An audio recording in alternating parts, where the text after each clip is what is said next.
Animal जो इस दुनिया के सबसे मासूम प्राणी है।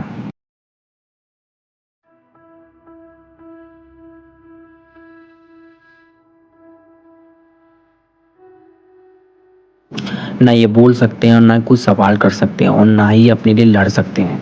फिर भी हम इंसानों ने इनका सब कुछ छीन लिया। इनका हमने घर छीन लिया, इनका बचपन छीन लिया और उससे भी बुरी चीज़ हमने इनकी रूह को इतना बुरा दर्द दिया है कि शायद इनके अंदर से यही दुआ निकलती हो कि कोई जानवर पैदा ना हो। Was then bolt gunned and left to bleed out on the slaughterhouse floor.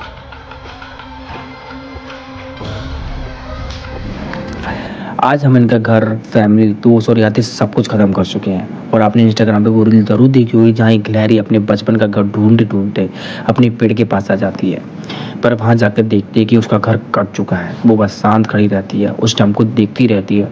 उसका फेस नमसा हो जाता है, वो बहुत ज़्यादा उदास हो जाती है और उसके चेहरे से यही लगता है कि वो अंदर से कितनी ज़्यादा टूट गई है। जहाँ उसने अपना बचपन बिताया था, अपने दोस्त भाई बहन के साथ खेला था, सब कुछ एक पल में छीन लिया गया। ये सेम वही आती है जब हम बड़े हो जाते हैं और जब हम जॉब या बिजनेस कर रहे होते हैं। उस वक्त हमारे पास ऐसी बहुत सी कई जिम्मेदारी आ जाती हैं, अपनी फैमिली को संभालने की, अपने सपनों को पूरा करने की, बच्चों की पढ़ाई पर ध्यान देने की। ये सब जिम्मेदारी जब हम घिरे होते हैं, उस वक्त हम अपना भाई पुराना स्कूल दिख जाए जहाँ हम पढ़ाई किया करते थे, तो हमें वही सब कुछ याद आने लगता है। अपना बचपन, वो मस्ती जो हमने दोस्तों के साथ की, वो जगह जहाँ हम दोस्तों के साथ बैठकर खाना खाया करते थे, वो सब याद आने लगता है और उनको याद करके रोना सा आ जाता है। सेम वैसे ही इस वीडियो में एक गिलहरी ऐसा फील कर रही होती है। और ऐसी बहुत सी वीडियो हैं पूरी सोशल मीडिया पर जो भरी पड़ी हैं। इसलिए आज मैं आपको इस वीडियो में प्रूव करूंगा कि हम इंसानों ने इन जानवरों का सब कुछ छीन लिया। इनकी ज़िंदगी, इनकी हालात और इनका जो सब कुछ था, वो सब कुछ हमने उनका छीन कर बैठे हुए हैं। So from here we go. मेरा नाम है प्रिंस कुमार। सो शुरू करते हैं इस वीडियो को, जहाँ आज हम इस वीडियो में इन जानवरों के दर्द, हिस्ट्री और उनके पॉइंट ऑफ व्यू को समझने की कोशिश करेंगे और साथ में ये भी जानेंगे कि हम इनके लिए इंडिविजुअली क्या कर सकते हैं। So let's started. This way, New Guinea's animals have become truly bizarre. From one, next, his blue eye must flash yellow. So far, so good. तो मैंने पिछली वीडियो में बुचर की हिस्ट्री, उनके पॉइंट ऑफ व्यू और उस industry को समझने की कोशिश करी थी। अगर आपने वीडियो नहीं देखी है तो जाकर देख लो, क्योंकि उससे आपको बुचर और मीट इंडस्ट्री के बारे में बहुत कुछ क्लियर होगा, बहुत कुछ पता चलेगा। और उसके बाद अगर आप ये वीडियो देखोगे तो आपको ये वीडियो और अच्छी तरह समझ आएगी और आप इस वीडियो को और अच्छी तरह समझ पाओगे, फील कर पाओगे। तो जाकर देख लो उस वीडियो को। और अब शुरू करते हैं अपने टॉपिक को। अब ये बात एक गिलहरी की नहीं थी, ये बात थी लिविंग बीइंग की, एनिमल लाइफ की, जिनके पास इतनी गलती कि ये बोल नहीं सकते, इंसानों की तरह कम्युनिकेट नहीं कर सकते और अपनी बात रख नहीं सकते। और हमने तो ये भी समझ लिया है कि अगर ये बोल नहीं सकते तो हम इनके साथ कुछ भी कर सकते हैं। लेकिन हम ये भूल गए हैं कि एक लिविंग बीइंग है, ये भी इंसानों की तरह सांस लेते हैं, इनके अंदर भी इमोशंस हैं, भूख है, डर है और सबसे बड़ी बात, इन्हें भी दर्द होता है। लेकिन हम तो इन्हें नॉन लिविंग मानकर बैठ गए हैं, जो बस एक चीज़ है। पहले हमने डेवलपमेंट के नाम पर इनके घर छीन लिए, जंगल काट दिए और एक एक करके पेड़ भी काटना शुरू कर दिए हैं। जहाँ पर इन जानवरों की कई जनरेशन रह रही थी, सब काट दिया। और जब इनके पास रहने के लिए कोई जगह नहीं बची, कोई घर नहीं बचा, तो ये गाँव शहरों में आने लगे। और फिर हमने इनको एक खतरे की तरह मारना शुरू कर दिया, मारकर खाना शुरू कर दिया। और उससे भी ज़्यादा बड़ी बात, हमने इनकी फार्मिंग करना शुरू कर दी, उनको ज़बरदस्ती पैदा करना शुरू कर दिया और फिर पैदा करके बेचना शुरू कर दिया। एक पुराना बिजनेस खड़ा कर दिया सिर्फ अपने स्वाद के लिए। अगर मैं मीट इंडस्ट्री के डेटा को देखूं तो चिकन्स को 2.2 मिलियन पर डे मारा जाता है, पिग्स को 3.8 से 4 मिलियन पर डे मारा जाता है, शीप्स को 1.7 मिलियन पर डे मारा जाता है, गोट्स, बकरियों को 1.4 मिलियन पर डे मारा जाता है, काउस, जिनको इंडिया में गांव माता भी कहते हैं, उनको 8 लाख से 9 लाख पर डे मारा जाता है, डक्स को 9 से 12 मिलियन पर डे मारा जाता है, टर्कीस जो कि मुर्गे की तरह एक प्राणी होता है, उसको भी 1.4 से 1.6 मिलियन पर डे मारा जाता है, रैबिट्स को 1.5 मिलियन पर डे मारा जाता है, फार्म फिश को 211 से 339 मिलियन पर डे मारा जाता है, जो कि बहुत बड़ा नंबर है। लेकिन वाइल्ड फिश के मुकाबले नहीं। वाइल्ड फिश को हर रोज़ 3.3 से 6 मिलियन पर डे मारा जाता है, जो कि सबसे ज़्यादा हाईएस्ट ग्रुप है। इतना एनिमल्स को हर दिन काटा जाता है, वो सिर्फ हमारे स्वाद के लिए। मतलब इमेजिन कर पा रहे हो, मतलब मुंबई की जितनी पॉपुलेशन है, इतने जानवरों को हर रोज़ काटा जा रहा है। और उसमें भी मैंने बहुत से जानवरों को नहीं रखा है, ये तो सिर्फ कुछ एनिमल स्लॉटिंग के नंबर्स हैं। आगे वीडियो में हम और एनिमल्स के बारे में भी बात करेंगे। इन सबको डाटा को आप खुद भी देख सकते हो, खुद से रिसर्च करना चाहते हो तो मैंने इन सब के सोर्सेज की लिंक डिस्क्रिप्शन में डाल दूंगा, सो डैट आप भी रिसर्च कर पाओ। और अगर मैं कंट्रीज वाइज बात करूं तो ये नंबर और भी बड़ा होता है, जैसे कि चाइना सबसे ज़्यादा काउस 40 मिलियन पर ईयर और pigs 705 million per year slaughter करता है। यूएस में सबसे ज़्यादा chicken 9 billion per year slaughter होते हैं। ब्राज़ील, ऑस्ट्रेलिया, न्यूजीलैंड में कैटल, पॉक एंड सीप स्लॉटर करते हैं। और अगर हमारे इंडिया की बात की जाए, जैसे कि cattle 6,685 per day, buffalo 39,836 per day, सीप्स 2 lakh per day, जो बकरियां हैं 3,17,000 पर डे, और पिग्स 26,384 पर डे स्लॉटर किए जाते हैं। और जो पोल्ट्री है, मतलब जैसे चिकन, डक हो गए, 9 मिलियन पर डे स्लॉटर किए जाते हैं। इंडिया में लेटेस्ट अवेलेबल स्टैटिक के हिसाब से 2023 से 2024 के लिए विभिन्न प्रमुख जानवरों का स्लॉटर डेटा ये है। गाय 2.44 million per year, buffalo 40 million per year, सीप 80 million per year, got 135 million per year, और पिग्स 9.62 मिलियन पर ईयर।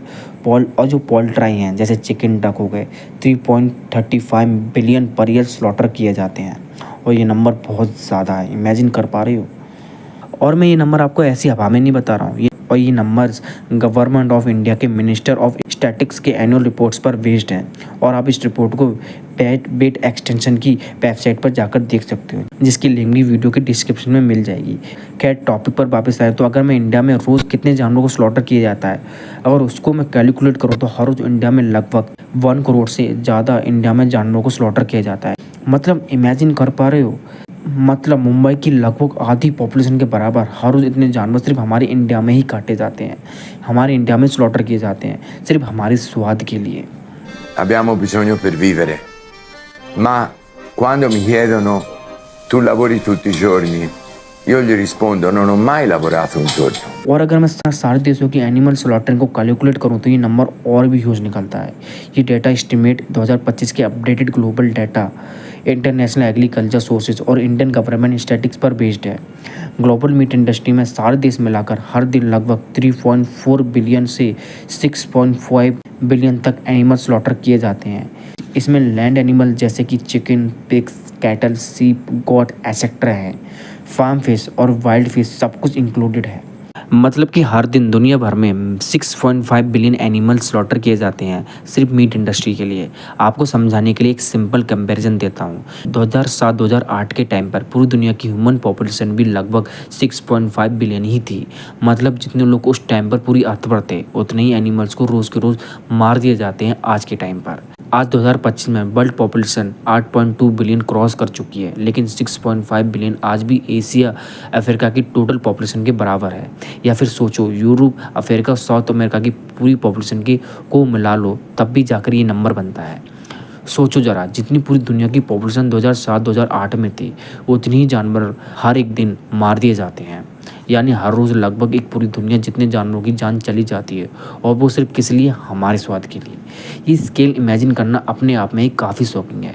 और अगर हम चाहे तो कुछ और भी खा सकते हैं, लेकिन अगर उनसे पूछा जाए कि तुम नॉनवेज क्यों खाते हो, तो उनके पास कोई भी क्लियर आंसर नहीं मिल पाता है। लेकिन सवाल यही आता है कि लोग इतना मीट खाते ही क्यों हैं? वो कुछ और भी खा सकते हैं, यही क्यों खाते हैं? मार्केट में इतने सारे ऑप्शंस हैं, अल्टरनेटिव्स हैं, फिर भी लोग नॉनवेज ही क्यों खाते हैं? तो देखो, इसका जवाब हमें मिलेगा मिस्ट्री में जाके। 2.6 मिलियन साल पहले से अर्ली ह्यूमंस ने मीट और मैरो खाना शुरू किया, जब क्लाइमेट चेंज से प्लांट फूड कम हो गया और एनिमल ज़्यादा इजीली मिलने लगे।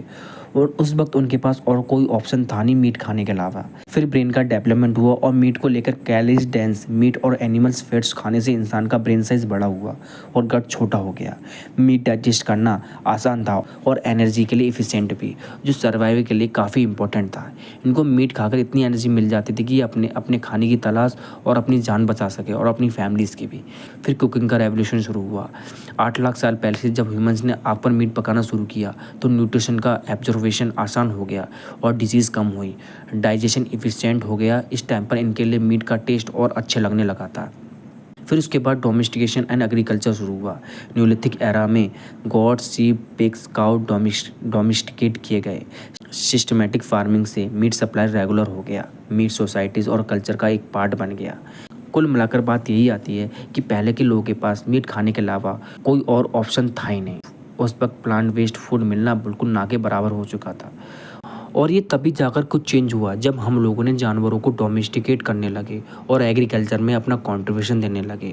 और ये उस टाइम के बारे में जानोगे कि खेती बाड़ी करना हम लोगों ने जब शुरू किया तो उस टाइम के पहले के मुकाबले मीट की डिमांड कम हो गई थी। लेकिन आज के टाइम पर ऐसा कुछ भी नहीं है। आज हमारे पास अनलिमिटेड ऑप्शंस हैं। अगर हम मीट खाना छोड़ भी दें तो लोगों के पास फिर भी सफिशिएंट फूड रहेगा। आज प्लांट बेस्ड फूड की आज कमी नहीं है। आज हमारे पास पहले से ही एडवांस फूड रिसोर्सेज रहते हैं। अगर कोई इमरजेंसी भी आ भी जाएगी तो भी हम उसके लिए तैयार रहते हैं। लेकिन फिर भी लोगों के यहाँ पर बहुत सारे मिस एजम्पशंस रहते हैं और उनको मीट छोड़ने के लेकर बहुत सारे बहाने रहते हैं। जैसे कि मिथ नंबर 1, प्रोटीन और एसेंशियल न्यूट्रिशन सिर्फ मीट खाने से ही मिलता है। लेकिन ऐसा कुछ भी नहीं है। लोग ऐसा इसलिए सोचते हैं कि लोगों का मीट से प्रोटीन का स्ट्रॉन्ग एसोसिएशन है और लेक ऑफ अवेयरनेस की बहुत ज़्यादा कमी है, इसलिए वो ऐसा सोचते हैं। लेकिन ऐसा नहीं है कि मीट से ही प्रोटीन और न्यूट्रिशन मिलेंगे। असल में तो प्रोटीन और न्यूट्रिशन के लिए मीट ज़रूरी ही नहीं है। बैलेंस वेजिटेरियन वीगन डाइट से हेल्थ मेंटेन की जा सकती है। प्रोटीन के लिए प्लांट सोर्सेज जैसे lentils, beans, nuts, tofu, quinoa और डेयरी प्रोडक्ट्स भी पूरी तरह से सफिशिएंट होते हैं। विटामिन B12 सप्लीमेंटेशन या फोर्टिफाइड फूड से B12 डिफिशियंसी से अवॉइड की जा सकती है। बैलेंस प्लांट बेस्ड डाइट जिसमें वैरायटी ऑफ लेगमस, पल्सेस, नट्स और ग्रेन्स हो ले सकते हैं। न्यूट्रिशंस की सलाह के साथ सप्लीमेंट्स भी कंसिडर कर सकते हैं।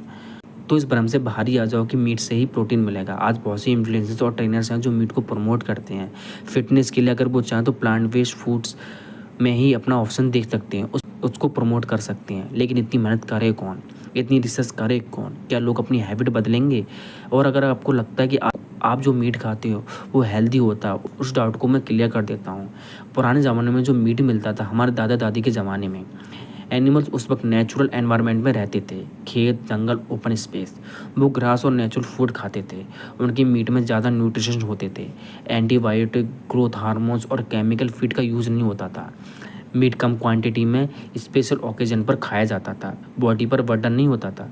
लेकिन आज का मीट कमर्शियल फार्म्स में एनिमल्स की ग्रोथ के लिए हार्मोन्स और एंटीबायोटिक्स दी जाती हैं। भीड़ भाड़ और गंदे एनवायरनमेंट में डिसीज़ जल्दी फैलती है, इसलिए एनिमल्स का रोज़ एंटीबायोटिक्स दिए जाते हैं। सिर्फ डिसीज़ क्योर के लिए नहीं, बल्कि प्रिवेंट एंटीबायोटिक्स के रेसिड्यूज मीट में रहते हैं। फिर काउस को नेचुरल चारा नहीं मिलता, उन्हें केमिकल बेस्ड फीड खिलाया जाता है। चिकन्स को ज़िंदगी भर सनलाइट तक नहीं मिलती। पिग्स को केजेस में बंद करके रखा जाता है जहाँ वो उठने बैठने तक की फ्रीडम नहीं होती। स्लॉटर्स के टाइम पर एनिमल्स को जिंदा वॉलिंग, स्कैनिंग या इलेक्ट्रिकल स्टडिंग के बाद काटा जाता है। बहुत बार क्विक किल फेल होता है और वो जिंदा ही दर्द से मरते रहते हैं। Some vomit from the hole in their neck. फिर चिकन्स, पिग्स और काउस को छोटी सी जगह में एकदम घुसकर रखा जाता है। इतना क्राउड होता है कि वो अपनी फिन्स फैला भी नहीं सकते। ज़्यादा स्ट्रेस और गर्मी की वजह से उनकी हेल्थ खुद ही गिरती रहती है। फिर दूसरा, प्रोसेस्ड मीट जैसे कि सोसेज, बैकन, सलामी और रेड मीट को ज़्यादा खाने से हार्ट डिजीज़, डायबिटीज़ और कैंसर का रिस्क बढ़ सकता है। WHO ने प्रोसेस्ड मीट को कैर्सिनोजेनिक ग्रुप में रख दिया है। तीसरा, स्लॉटर हाउस और प्रोडक्शन फैसिलिटीज़ की हाइजीन परफेक्ट ना हो तो मीट में बैक्टीरिया, ई कॉइल, सैल्मोनेला या हार्मफुल रेसिड्यूज आ सकते हैं जो फूड पॉइजनिंग या इन्फेक्शन का रीजन बन सकता है। चौथा, कमर्शियल मीट में सैचुरेटेड फैट और कोलेस्ट्रॉल की मात्रा हाई होती है जो ओबेसिटी और कार्डियोवैस्कुलर डिजीज़ को ट्रिगर करता है। पाँचवा, मीट सप्लाई चेन से एनवायरमेंटल पॉल्यूटेनेट होता है, जैसे माइक्रोप्लास्टिक, हैवी मेटल, पेस्टिसाइड भी इनडायरेक्टली मीट में आ सकते हैं। खैर, हमारा जो दूसरा मिथ है, मीट छोड़ना मुश्किल है, क्यों? सोच लो, टेस्ट की वजह से। असल में मैं ये कह सकता हूँ कि असली वजह यही है कि ज़्यादा लोग मीट क्यों नहीं छोड़ पाते। टेस्ट डिपेंडेंसी मतलब जुबान की आदत। मीट का taste plus texture, umami, fat, juiciness इंसान के ब्रेन को एक इंस्टेंट प्लेजर देता है। अगर बचपन से मीट खाया है तो मेमोरी और क्रेविंग डेवलप हो जाती है और जैसे ही स्मेल आती है ब्रेन डोपामिन रिलीज करता है और हमें उसे खाने का और मन करने लगता है। बहुत लोग बोलते हैं कि हेल्दी है इसलिए हम इसे खाते हैं, लेकिन असल में टेस्ट की वजह से मीट नहीं छोड़ पाते हैं और यही सबसे बड़ा हुक है। दूसरा, सोशल प्रेशर मतलब समाज का फैक्टर। अगर फैमिली, रिलेटिव्स या कम्युनिटी मीट खाती है तो उसे सर्कल से अलग होना टफ हो जाता है। फिर सेलिब्रेशन, गैदरिंग जैसे शादी, पार्टी, फेस्टिवल, ये सब जगह पर मीट एक डिफ़ॉल्ट ऑप्शन होता है। अगर तुम लोग मीट की मना करते हो तो लोग क्वेश्चन पूछते हैं, वेजिटेरियन हो गए हो क्या? मज़ा नहीं आता, ये ऑकवर्ड लगता है। तो जब चिकन, मटन ऑर्डर करता है तुम लोग अलग डिश लेते हो तो वो टीज़ कर देते हैं। इसी वजह से आदमी एडजस्ट कर लेता है। इस वजह से आपको सोशलाइज होने के लिए मीट को ना करना मुश्किल हो जाता है। लेकिन ऐसे बहुत से प्लांट बेस्ड फूड हैं जो मीट से भी अच्छा टेस्ट प्रोवाइड कराते हैं, जैसे सोया चाप, चंक, सोयाबीन, ऐसे अल्टरनेटिव्स को आप प्रेफर कर सकते हैं। और रही बात लोगों की, तो इग्नोर करना ही ज़्यादा अच्छा रहेगा। अपने आप के बारे में सोचिए, आपको जो अच्छा लगता है उसके बारे में सोचिए। 4 लोग क्या कहते हैं उसको इग्नोर करिए, क्योंकि ये लोग तो हमेशा कहते रहते हैं। तीसरा, जो लोग बहुत लोग बहाना मारते हैं, ऑर्गेनाइजेशन और इवन गवर्नमेंट तक ये बहाना मारते हैं कि मीट इंडस्ट्री जॉब्स और इकोनॉमी के लिए इंपॉर्टेंट है, इसे अवॉइड नहीं कर सकते। हाँ, ये बात कहीं ना कहीं सच है कि मीट इंडस्ट्री बहुत बड़ी है और इसे शॉर्ट टर्म में अवॉइड करना हमारी इकोनॉमी और जीडीपी के लिए अच्छा नहीं होगा। करोड़ों लोग directly farmers, butchers, processing plants और इनडायरेक्टली ट्रांसपोर्ट, पैकेजिंग, एक्सपोर्ट इस पर डिपेंड रहते हैं। Global meat industry trillion dollar scale पर चलती है, इसलिए शॉर्ट टर्म में इसे कम्प्लीटली इग्नोर करना या अवॉइड करना प्रैक्टिकल नहीं है। लेकिन इकोनॉमी का मतलब सिर्फ एक सेक्टर नहीं है। जैसे पहले कोल माइनिंग और तंबाकू सेक्टर भी बहुत बड़े सेक्टर थे, लोग उन पर डिपेंड करते थे, आज भी हैं, पर हमें पता है कि उनका एनवायरनमेंट और हेल्थ पर नुकसान ज़्यादा है, तो हमने इनको धीरे धीरे इग्नोर किया और ख़ुद को इन चीज़ों से दूर किया। टाइम के साथ साथ इकोनॉमी ट्रांजिशन करती है, नए जॉब्स और नए सेक्टर बनते हैं। अगर मीट की डिमांड धीरे धीरे कम होने लगे और तो प्लानिंग के साथ plant based meat, mock meat और अल्टरनेटिव प्रोटीन्स ग्रो करेंगे, तो उनमें भी नए एम्प्लॉयमेंट अपॉर्चुनिटीज़ बनेंगे। फार्मिंग और डाइवर्सिफाई हो सकती है। Grains, pulses, soya, peas, jackfruit, mushroom etcetera demand के हिसाब से प्रोड्यूस किए जाएंगे, जैसे मीट इंडस्ट्री में होता है। अब ये बात मीट इंडस्ट्री को बंद करने की नहीं है, बल्कि ग्रेजुअल ट्रांजिशन की बात है। जैसे रिन्यूएबल एनर्जी ने जॉब्स क्रिएट किए डिस्पाइट कोल के डिक्लाइन करके, वैसे ही प्लांट वेस्ट और सस्टेनेबल फूड इंडस्ट्री नए एम्प्लॉयमेंट एवेन्यूज़ खोल सकती है। मिथ नंबर 4, जो सबसे बड़ा मिथ है कि क्या मीट छोड़ने से एनवायरमेंटल पर जो इम्पैक्ट पड़ रहा है वो इमीडिएटली सॉल्व हो जाएगा। अब देखो, एनवायरमेंटल इम्पैक्ट एक कॉम्प्लेक्स और सिस्टमेटिक इशू है। सिर्फ मीट कंजप्शन बंद करने से सब प्रॉब्लम इंस्टेंटली ख़त्म नहीं हो जाएंगी, क्योंकि जो एग्जिस्टिंग सिस्टम है जैसे कि एग्रीकल्चर, सप्लाई चेन्स और लैंड, ये एकदम से चेंज नहीं होते, ट्रांजिशन में टाइम लगता है। अगर लोग प्लांट वेस्ट शिफ्ट करते हैं तो क्रॉप्स के लिए ज़्यादा लैंड, वाटर और फर्टिलाइजर्स की डिमांड भी बढ़ सकती है। अगर सस्टेनेबल फार्मिंग यूज ना हो, फिर डिफॉरेस्टेशन, क्लाइमेट चेंज और वाटर पॉल्यूशन जैसे इश्यूज कुमुलेटिव होते हैं। इनका इफेक्ट कम होने में डिकेड्स लगते हैं, ना कि तुरंत। फिर स्ट्रक्चरल चेंजेस जैसे energy sector, transport, waste management और इंडस्ट्रियल इमिशन भी क्लाइमेट चेंज का बड़े कंट्रीब्यूटर्स हैं। सिर्फ मीट ही प्रॉब्लम नहीं है। अगर लोगों ने एकदम से मीट खाना छोड़ दिया तो इससे शॉर्ट टर्म में बहुत बड़े इम्पैक्ट पड़ सकते हैं, जैसे कि डिमांड बढ़ जाएगी प्लांट वेस्ट फूड की, सप्लाई चेन इतनी फास्ट अडेप्ट नहीं कर पाएगी, प्राइसेस इंक्रीज होंगे, फूड शॉर्टेज होगा, फार्मिंग सिस्टम और इंफ्रास्ट्रक्चर सडन शिफ्ट हैंडल नहीं कर पाएंगे।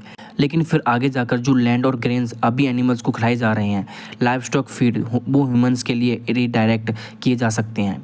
एग्जाम्पल, आज वर्ल्ड में उगाई गई सोया का 70% एनिमल्स को खिलाया जाता है, ह्यूमन डायरेक्टली सिर्फ 7% खाते हैं। अगर ये रीडायरेक्ट हो जाए तो फूड शॉर्टेज नहीं होगा, बल्कि सरप्लस बनेगा। लेकिन हमेशा सब कुछ ऐसा नहीं रहेगा, हम इससे उभर भी जाएंगे।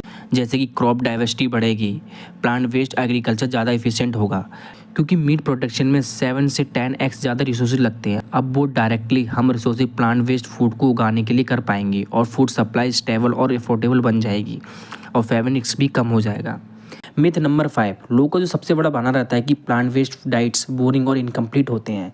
लोग ऐसा इसलिए सोचते हैं क्योंकि लैक ऑफ एक्सपोजर और मिस इन्फॉर्मेशन ज़्यादा रहती है। लोगों को लगता है कि उनमें तो कोई टेस्ट ही नहीं होता, लेकिन असल में ऐसा नहीं है। प्लांट वेस्ट फूड बोरिंग नहीं होते, उनमें वैरायटी ज़्यादा होती है।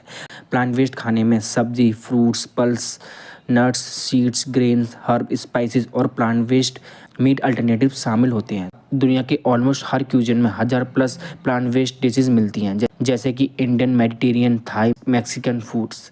स्पाइसेस और कुकिंग मेथड से बोरिंग का स्कोप ही नहीं रहता, न्यूट्रिएंट्स कंप्लीट होते हैं। प्रॉपर प्लानिंग के साथ करी जाए तो लेंटिल्स, बीन्स, चिकपीस, सोया, क्विनोआ, नट्स, सीड ले सकते हो न्यूट्रिएंट्स के लिए। आयरन के लिए आप स्पिनच, बीन्स, पम्पकिन सीड्स ले सकते हो, जो कि विटामिन सी के साथ इजीली ऑब्जर्व होता है। ओमेगा 3 के लिए आप flax seeds, chia seeds, walnuts ले सकते हो। विटामिन B12 के लिए फोर्टिफाइड फूड्स या सप्लीमेंट ठीक रहेगा। और कैल्शियम के लिए almond, sesame, fortified plant milk, leafy greens ले सकते हो। यानी सिंपल सी बात इतनी है कि अगर थोड़ा सा नॉलेज और प्लानिंग हो तो प्लांट बेस्ड डाइट्स कंप्लीट और बैलेंस्ड होती हैं। हेल्थ बेनिफिट्स ज़्यादा होते हैं। लो कोलेस्ट्रॉल की वजह से हार्ट डिजीज़ और डायबिटीज़ का रिस्क भी कम होता है। एनर्जी लेवल्स और डाइजेशन भी बेटर होता है और लॉन्ग टर्म में हेल्दी वेट मेंटेन करना भी ईजी हो जाता है। मिथ नंबर 6, इंडिविजुअली मीट छोड़ने से कुछ फ़र्क नहीं पड़ता। अब देखो ये बात सच है कि एक इंसान के मीट छोड़ने से उससे ग्लोबली कोई फ़र्क नहीं पड़ता, लेकिन आप खुद छोड़कर दूसरे इंसान पर इम्पैक्ट डालते हो। और धीरे धीरे जब 1 मिलियन लोग मीट छोड़ते हैं तो हर साल करोड़ों जानवरों की ज़िंदगी बचती है और ग्रीन हाउस गैसेस में मिलियन टन्स का रिडक्शन होता है। प्लांट वेस्ट पर लोग धीरे धीरे ध्यान देने लगते हैं और फिर कंपनीज और गवर्नमेंट भी प्लांट वेस्ट फूड पर रिप्रोड्यूस करने पर ध्यान देने लगती है। हर साल मूवमेंट जैसे कि एनवायरनमेंट इक्वलिटी स्मोकिंग बैन्स एक एक इंडिविजुअल के डिसीजन से ही स्टार्ट हुआ है। ऐसा थोड़ी हुआ है कि किसी बड़ी कंपनी या ऑर्गेनाइजेशन ने अगर इसे बैन कर दिया हो। पहले भी जब भी कुछ बैन या बंद हुआ है तो वो किसी एक इंसान से ही स्टार्ट हुआ था।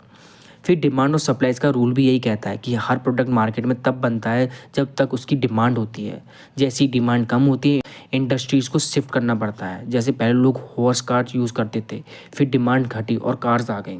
मीट डिमांड गिरती है तो कंपनी प्लांट वेस्ट प्रोडक्ट्स पर और अल्टरनेटिव प्रोटीन्स इंडस्ट्री में इन्वेस्ट करना शुरू करती है, जो कि ऑलरेडी हो रहा है। फिर मॉरल और साइकोलॉजिकल पर भी इम्पैक्ट पड़ता है। जब हम लोग मीट अवॉइड करते हैं तो हमें एक एग्जाम्पल सेट करते हैं। फैमिली, फ्रेंड्स, कलीग्स हमें देखकर इंस्पायर होते हैं। एक सीड प्लांट होती है जो ग्रेजुअली और लोगों के माइंडसेट को बदलती है। और अगर मैथमेटिकली प्रूफ की बात करो तो एक इंसान अगर मीट अवॉइड करे तो रफली 200 से 300 एनिमल्स पर ईयर बचते हैं।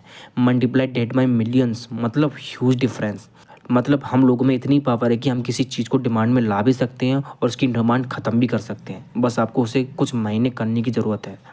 हर चीज़ पॉसिबल है, बस हमें डिसीजन लेने की ज़रूरत है।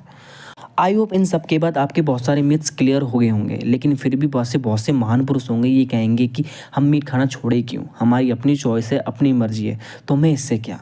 तो बस मैं उन महान पुरुष को इतना कहना चाहूँगा कि तुम जो मीट खा रहे हो वो भी पहले एक जिंदा एनिमल्स थे, लिविंग बींग्स थे। उनकी भी सांसें थी, फीलिंग्स थी, उन्हें भी प्यार करना है।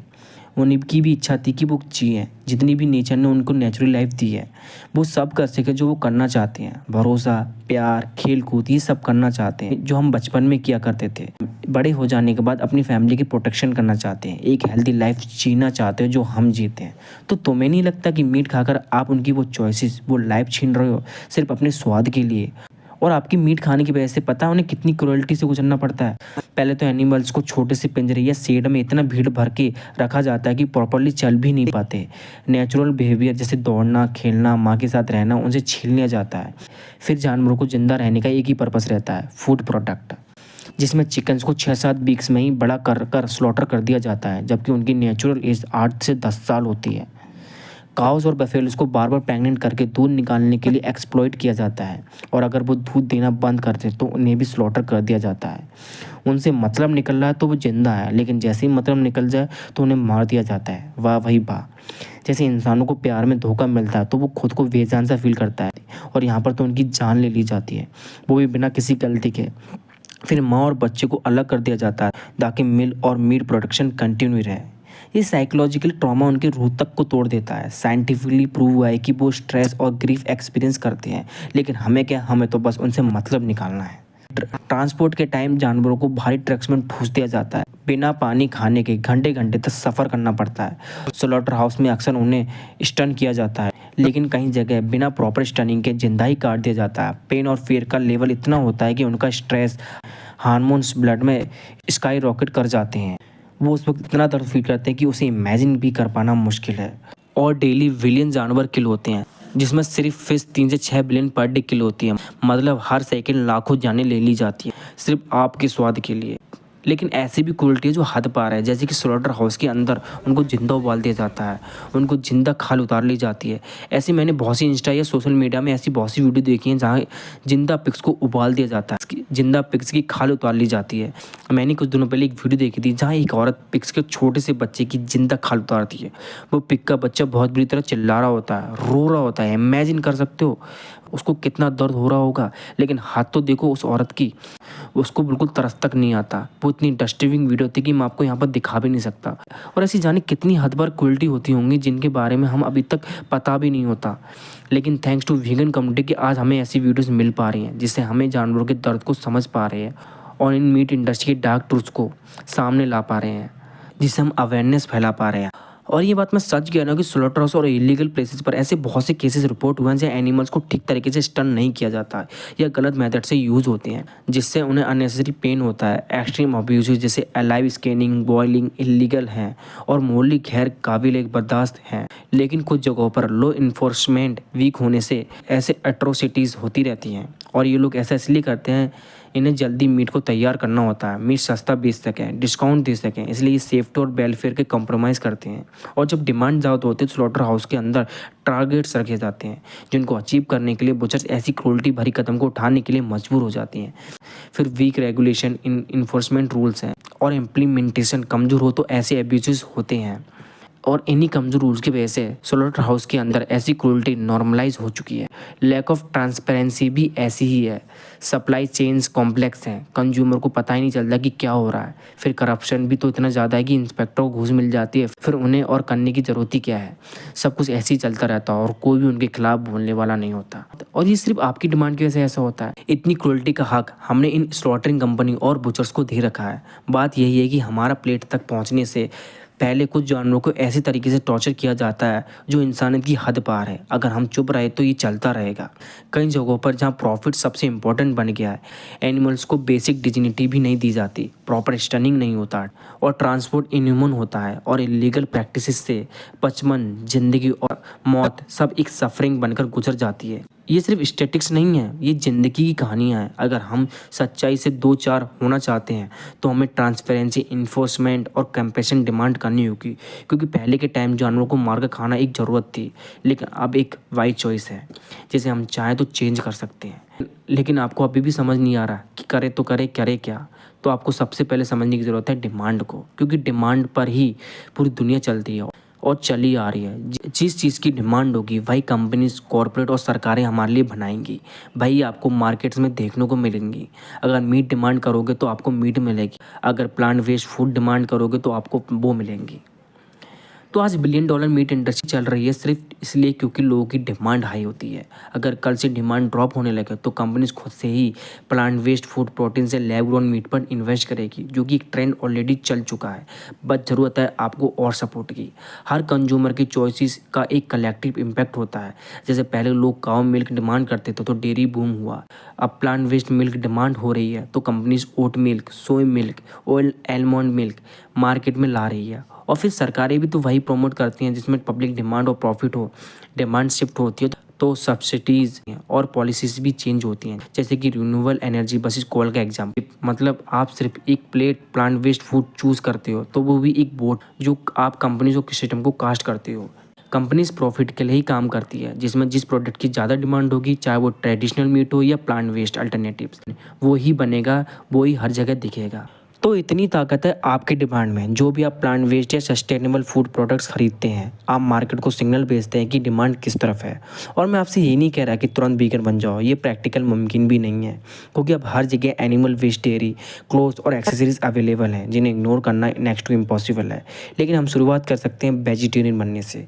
वेजिटेरियन बनने से मीट इंडस्ट्री की डिमांड घटती है, जिसकी वजह से एनिमल स्लॉटरिंग कम होती है और हर वेजिटेरियन मील के थ्रू आप एक पॉजिटिव कंट्रीब्यूशन कर रहे होते हो। और वैसे भी सभी लोगों के लिए वीगन होना इतना आसान नहीं है, लेकिन वेजिटेरियन खाना शुरू करना एक रियलिस्टिक और फ्रेंडली स्टेप है जो सोसाइटी में जल्दी एक्सेप्ट भी होता है। इससे आप आज से ही शुरू कर सकते हो, बस आपको मीट से दूर रहना है। फिर पॉजिटिव रिफल इफेक्ट पड़ता है। जब ज़्यादा लोग वेजिटेरियन चॉइसेस करते हैं, मार्केट और कंपनीज भी उसी तरह प्रोड्यूस करने लगती हैं और पॉलिसीज भी प्लांट वेस्ट प्रोडक्ट्स को प्रमोट करती हैं। वेजिटेरियन बनने का मतलब है कि मीट, फिश, पोल्ट्री डिमांड और जो स्लॉटरिंग है वो तो कम हो रही है, वो तो जीरो हो रही है। मतलब कोई जानवर डायरेक्टली मार कर हमारे प्लेट में तो नहीं आ रहा है। और फिर धीरे धीरे लोग मीट छोड़ते हैं, फिर डेयरी और एग्स के बारे में भी सोचते हैं। इससे ट्रांजिशन नेचुरल और ईजी लगता है और प्रेशर भी कम होता है। और इंडिया में वैसे भी वेजिटेरियन कल्चर स्ट्रॉन्ग है। वेजिटेरियन ऑप्शन चूज़ करना एकदम प्रैक्टिकल और डोएबल स्टेप है, क्योंकि जब इंसान एक बार इन जानवरों को नहीं मारने वाली सोच को अपना लेता है तो धीरे धीरे और भी एथिकल चॉइसेस नेचुरली आती हैं। क्योंकि इस चॉइस से कम एक भी जानवर काटा तो नहीं जाएगा। फिर आगे जाकर जब आप वेजिटेरियन बन जाओ, फिर आप वीगन के बारे में सोच सकते हो और उससे हम धीरे धीरे खुद को चेंज कर सकते हैं। एज इंडिविजुअली हम वेजिटेरियन बनकर ये स्टेप ले सकते हैं। एंड लास्ट में मैंने यही कहना चाहूँगा कि जानवर अपने बच्चों के साथ खेलना चाहते हैं, अपनी माँ के साथ प्यार करना चाहते हैं, जो सिर्फ शांति से जीना चाहते हैं। उनका भी हक है इस दुनिया में खुशी से जीने का। अगर हम छोटी सी चॉइस लेकर उनकी ज़िंदगी में थोड़ा दुख कम कर सकते हैं तो क्यों ना करें, क्योंकि इंसानियत सिर्फ इंसान के लिए नहीं होती, क्योंकि इंसानियत का मतलब है सबके लिए दया और सबके लिए रिस्पेक्ट। और एक दिन ऐसा हो भी सकता है जब हम पीछे मुड़कर देखेंगे कि हाँ, हमने एक छोटा सा कदम उठाया था और उसने बहुत सारी ज़िंदगियाँ बचा ली। एंड मैं लास्ट में वीगन कम्युनिटीज़ का एक फेमस कोट कहना चाहूँगा कि animals are here with us, not for us. मतलब कि एनिमल्स इस दुनिया में हमारे साथ रहते हैं। हमारे इकोसिस्टम, फॉरेस्ट, रिवर्स और सिटीज़ में उनका अपना एग्जिस्टेंस है। हम उनके साथ कोएग्जिस्ट करते हैं, हमारे उन पर ओनरशिप नहीं है। हमारी कन्वीनियंस, टेस्ट, एंटरटेनमेंट या प्रॉफिट के लिए एनिमल्स एग्जिस्ट नहीं करते। हमें उनको एक्सप्लॉइट करने के लिए नहीं बनाया गया है। मीट, लेदर, सर्कस या लैब एक्सपेरिमेंट के लिए नहीं, बल्कि उनका राइट्स है अपनी ज़िंदगी जीने का, फ्री और सेफ। सो ये थी वीडियो मेरी जानवर की पॉइंट ऑफ व्यू को लेकर। आई नो कि मैंने इस वीडियो में ऐसे बहुत से पॉइंट हैं जिनके बारे में बात नहीं की है, उसके बारे में हम वीगन कम्युनिटी वाली वीडियो में बात करेंगे। एंड इस वीडियो से आपको मेरा मैसेज समझ आ चुका होगा, तो प्लीज़ सपोर्ट कीजिए, क्योंकि इन जानवरों का हमारे अलावा और कोई नहीं है। हम ही हैं जो इनके हैं, ये हमारे बच्चे हैं, ये हमारे बहुत अच्छे दोस्त बन सकते हैं और साथी भी। बस हाथ बढ़ाकर देखिए इनसे, इन्हें खाने की तरह मत देखिए। तो इस वीडियो को जितने ज़्यादा लोगों के साथ हो सके शेयर कीजिए और कमेंट कीजिए कि आपका क्या पॉइंट ऑफ व्यू है। एंड मैं मिलता हूँ आपको अगली वीडियो में, तब तक के लिए बाय।